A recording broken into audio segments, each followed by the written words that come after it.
I think the stat was we are growing 1 bale of cotton with 52% less water than we were before. So tell me, how do you do it? So lots of things come into that. Obviously, when you look at crop per drop, it's crop and drop like that you have to look at. So on the crop side, I guess there's been a lot of development of varieties, so research and breeding programs to really get plants that are super well suited to the Australian climates and lots of different regions, soil types, etc. And then looking at planting densities is another thing, so really trying to find that sweet spot where you've got enough plants that you're getting as much cotton as possible, but not so many that they're all out competing each other for water when you have a limited amount.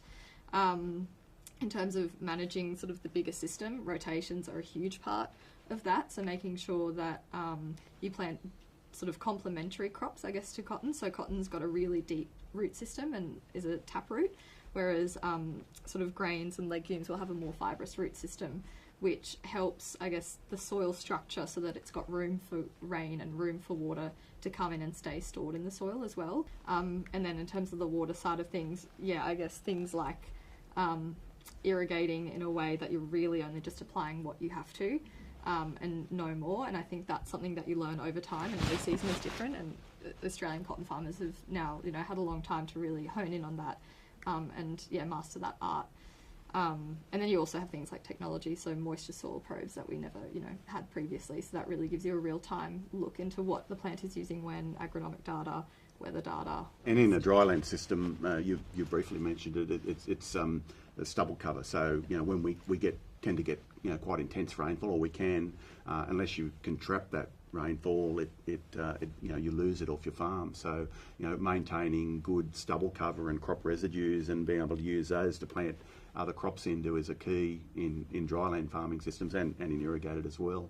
So we're able to use wheat crops as a base for our stubble because it's a long-term, highly lignified structure. So it'll hang around and create a barrier between the hot air and the soil. So it minimises losses of evaporation. Anything that we save by minimising those losses to the atmosphere through the soil get to go through the plant. And it's all about maximising the maximum amount of water that goes through the cotton plant rather than being evaporated away and wasted. How important is, say, a functioning ecosystem to having healthy water cycles on a cotton farm? We farm the environment, so on our farm we have native vegetation areas, but even away from those, actually on the farm, it's all about managing biology and making sure soil health is good. So if you're minimising tillage and you do things correctly, you're going to get better fertility. So it's, you're replacing the nutrients that you remove from the system in crops, making sure everything's in balance, just trying to get everything spot on that way.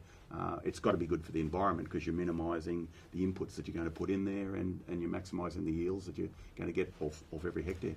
Mm. Yeah, I would say, very much to what Rob said, I concur with all of that. It often goes hand in hand, being, commercially driven and trying to keep sustainability front of mind at all times and keeping biodiversity up. Usually it goes hand in hand. It doesn't go against each other the way often it gets, portrayed. Cotton growing is a really, I think, a very environmentally friendly crop to grow now. That wasn't always the case.